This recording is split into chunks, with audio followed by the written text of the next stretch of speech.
তো আজকে ঘড়িতে সময় বাজে ৩টা ৪৭, আর আজকে যখন ভিডিওটা রেকর্ড করতেছি তখন হচ্ছে 13ই এপ্রিল। ঠিক একটা দিন পরেই হচ্ছে আপনার পয়লা বৈশাখ। আর আমার বাসায় কিছু ব্যক্তিগত ঝামেলার কারণে অনেকটা দিন আমি কোনো ভিডিও দিতে পারিনি। তো পরপর দুইটা ভিডিও হয়ে গেল, মানে গত ভিডিও আর আজকের ভিডিও দুইটা মিলে। মানে গতকালকে একটা ভিডিও রেকর্ড করছি, হয়তোবা এটা একটু আগে পরে করে দিব আর কি। তো পরপর দুইটা ভিডিও দিচ্ছি। আসলে অনেকটা দিন কোনো ভিডিও দেওয়া হচ্ছে না, আপনাদের সাথে কথা বলা হচ্ছে না, আর হচ্ছে সুযোগ পাই না। আসলে সত্যি কথা, ফ্যামিলিগত কিছু সমস্যার কারণে মানে আমি ফ্যামিলিতে টাইম দিতে দিতে মানে এদিকে আর সময় দিতে পারি নাই। তো যাই হোক, এখন আর কি মোটামুটি বের হইছি একটা কাজে। তো একটা প্রবলেম নিয়ে আর কি একটু কথা বলবো, সেজন্য আর কি ক্যামেরাটা অন করছি। তো প্রবলেমটা নিয়ে পরে কথা বলি। তো চলেন আগে ভিডিওর ইন্ট্রোটা শুরু করি। তো হ্যালো অ্যান্ড ওয়েলকাম, আমি মোহাম্মদ সৈয়দ হোসেন শাওন, আর আপনারা দেখছেন শাওনস ব্লগ।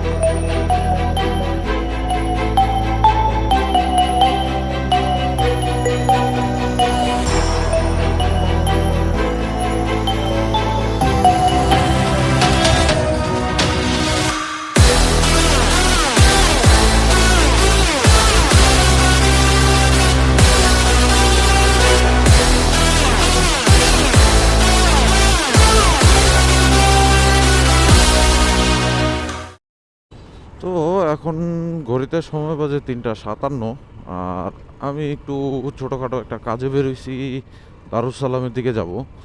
তো দারুসালামের দিকে যাচ্ছি আসলে কারণটা হচ্ছে আমার বড় ভাইও টুকটাক গাড়ি টাড়ি চালায়।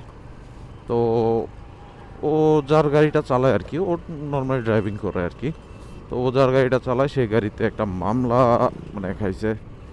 তো ওইটার কাগজটা উঠাইতে যাচ্ছি আর কি, মোটামুটি 20-21 দিনের মতো হয়ে গেছে। তো ওইটা আর কি উঠাইতে যাচ্ছি। আর হচ্ছে মানে আপনাদের সাথে কিছু ঘটনা শেয়ার করি। আসলে মানে কি বলবো, কিছু কিছু জিনিস থাকে যে আসলে আমরা জানি বা আমরা বুঝি, কিন্তু মানে পরবর্তীতে এইসব জিনিসগুলোর জন্য যারা আমরা বুঝি আর যারা বুঝি না তাদের মাঝখানে একটা বিভ্রান্তকর মানে পরিবেশের সৃষ্টি হয় আর কি।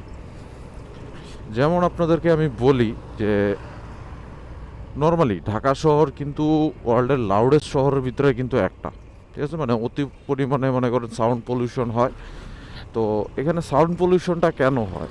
সাউন্ড পলিউশনটা মনে করেন আমরা যখন রাস্তায় থাকি, স্বাভাবিক আমাদের বাইকের কথাই বলি বা আমাদের গাড়ির কথাই বলি, আমরা রাস্তার কথাই আর কি মেনলি বলি।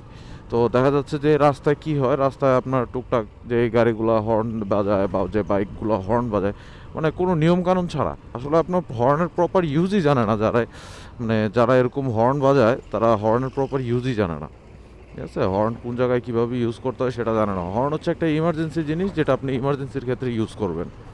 বা দেখা গেছে একটা একটা সাংকেতিক জিনিস, যেটার মাধ্যমে আপনি একটা কিছু বুঝাবেন, বা আপনি কি বলে সাইড চাইতে নিলেও আপনি হর্ন দিতে পারেন, ঠিক আছে। কিন্তু যখন আপনি বুঝতেছেন যে এখানে আপনার সাইড দেওয়া সম্ভব না, বা এখানে আপনার গাড়ি ঘোড়া মানে আটকায় গেছে, সেখানে আপনার হর্ন বাজানোর প্রয়োজন কি? এখন এই কথাটা কেন বললাম, কিছুদিন আগে মানে আমি আমার এলাকায় একটু জামে আটকায় গেছি। তো এখানে পিছন থেকে আর কি মোটামুটি 4-5টা বাইক এসে শুধু শুধু একেবারে শুধু শুধু হর্ন দিচ্ছে। তো এটার কোনো মানে খুঁজে পাইলাম না আমি, যে আসলে এটা কেন হর্ন দিচ্ছে।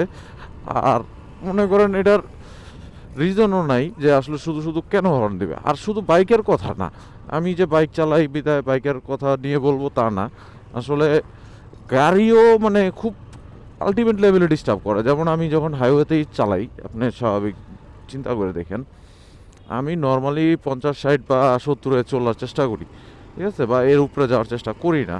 তো দেখা গেছে আপনার যদি সাইড লাগে, আপনি গাড়িটা স্লো করেন, স্লো করে সাইড নিয়ে যান, বা দেখা গেছে আমাকে একবার হর্ন দেন, একবার ডিপার, যদি হর্ন যদি না শুনি ডিপার দেন, ডিপার দিলে পরে আমি আপনাকে সাইড দিচ্ছি। কিন্তু হাইওয়েতে যে জিনিসটা হয়, হাইওয়েতে ওনারা মনে করেন হর্ন তো দেয়, এমনভাবে দেয় চাপ দিয়ে ধরে রাখে, একবার চাপ দিয়ে ধরেই রাখে, মানে তার বিপক্ষে আপনি কিচ্ছু করতে পারবেন না, এমন এক অবস্থা। সে আপনার মানে প্রেশারাইজ করতেছে যে এই জায়গায় আপনি 60-70-এর থেকে একটু বেশি জোরে টান দিয়ে আপনি ওনাকে সাইড দেন, মানে এরকম একটা সিচুয়েশন চলে আসে। এগুলো আসলে মানে মানানসই না জিনিসগুলা। আপনাকে এক ধরনের আর কি একটা জোর জবরদস্তি সাইড নেওয়া হচ্ছে, এটা এক। আর গেল হচ্ছে মনে করেন আপনার এই ইন্ডিকেটর ইউজ, মানে ইন্ডিকেটর ইউজ কোনো ধরনের পলিউশন বা কোনো ধরনের ইয়া না, কিন্তু ভাই এটা একটা সংকেত, আপনি বাইক চালানোর জন্য এটা একটা জরুরি জিনিস। ঠিক আছে, আপনার কোন দিকে যাচ্ছেন, কোন দিকে কি করছেন সেটা বোঝানোর জন্য আমরা ইন্ডিকেটর ইউজ করি। কিন্তু কিছু কিছু বাইকে যেমন আপনার 4টা ইন্ডিকেটর একসাথে জ্বলে, হ্যাজার্ড লাইট বলি আমরা যেটাকে, তো হ্যাজার্ড বলেন বা ইমার্জেন্সি বলেন, ওইটা জ্বালায় উদয় চালাইতেছে, উদয় একবারে কোনো কারণ নাই উদয় চালাইতেছে। এগুলা কিছু পোলাপান আছে, মানে এদের দ্বারা বোঝা যাইতেছে না এই যে ডানে যাবে না বামে যাবে না সোজা যাবে। এই যে দেখেন মাঝখান থেকে রাস্তার মাঝখান থেকে এমনে, এটা দেখছো তোমার যেটা লাগানো আছে দেখছো, সোলো করছো তুমি, ইন্ডিকেটর দিছো, সবই মানলাম, তুমি আমার দেখছো যে আমি আসি, তাহলে তুমি কেন এখানে ঢুকাইবা এটা আমার বুঝাও। না তুমি ব্রেক করছো, ভালো করছো, সমস্যা নাই, কিন্তু তুমি ঘুরাইলা কি লেগে আমার এটা বুঝাও। তোমার ক্লিয়ার হইলে তুমি ঘুরাইবা, কথা বুঝছো আমার, তোমার ক্লিয়ার হইলে তুমি ঘুরাইবা। আগে দিতা পরে দিতা হেটা আমি করছি না, আমি পিছনে থাকতাম সমস্যা নাই। খুব ভালো চালাও তুমি ভাই, তোমার লগে পারবো না আমি, কি বলবো এটা বলেন। মানে এক ধরনের ভিডিও করতে গিয়ে আরেক ধরনের ভিডিও হয়ে যায়। সে রাস্তার মাঝখানে সেকেন্ড, এটা হলো ফার্স্ট সেকেন্ড থার্ড লাইনের থেকে সে ডানে ডাইরেক্ট ঢুকতেছে, ইন্ডিকেটর একটা জ্বালাইছে, সে আর কোনো ভুলই করে নাই, সে ইন্ডিকেটর জ্বালাইছে না, তার আর কোনো ভুল আছে আপনি বলেন। থার্ড লাইনের থেকে সে একবারে ফার্স্ট লাইনে যাইতেছে তার কোনো ভুল আছে? কিছু বলার নাই আসলে, মানে আমি যে ভিডিও করতে পারিছি আমি নিজে বলদ হয়ে গেছি, আমি কি ভিডিও করতে পারিছি ভাই। আচ্ছা যাই হোক, যেটা বলতেছিলাম আসলে এইসব পোলাপানদের কারণে মানে ইন্ডিকেটরের ইউজও আমরা ভালোভাবে জানি না। যাই হোক, মানে এগুলার কিছু বলার নাই, এগুলা যার যার মানে বুঝ জ্ঞানের ব্যাপার। তবে আমার মতে ভাই, আপনার ছেলেকে বা আপনার সন্তানকে আপনি বাইক দিবেন এটা ভালো কথা, কিন্তু এইসব রুলস নিয়মকানুন জানায় পড়ায় বুঝায় তারপরে দিয়েন, বা একটা বুঝ মতো বয়স হইলে পরে দিয়েন। এইসব মানে উঠতি বয়সে আর কি জিনিসগুলো পাইলে এদের কদর জানে না এক, আর এরা ওইভাবে চালাতে জানে না। যাই হোক, এখন দারুসালাম চলে আসছি, এখন দেখি এখানে কোথায় ভাঙায়, কি ভাঙায় না ভাঙায়। আমি তো কেস ভাঙাই নেই এর আগে, মানে গাড়িরটা ভাঙাইনি, বাইকেরটা ভাঙাইছি, আর গাড়িরটা আবার কি অন্য কোনো নিয়ম কি না দেখি, যাই গেলেই বুঝতে পারবো। তো যাই হোক, মামলা ভাঙাইছিও অবশেষে, আর এখন বাসার দিকে যাইতেছি। আর মোটামুটি মানে আজকের ভিডিও তো এটাই ছিল। ভিডিওতে বলার চেষ্টা করলাম আসলে এই অযথা হর্ন না বাজাই, ট্রাফিক লাইট মেনে চলি এবং ইন্ডিকেটর প্রপার ইউজ করি। এই সবগুলো জিনিস মেনে চলা আসলে নিজের পক্ষেও ভালো।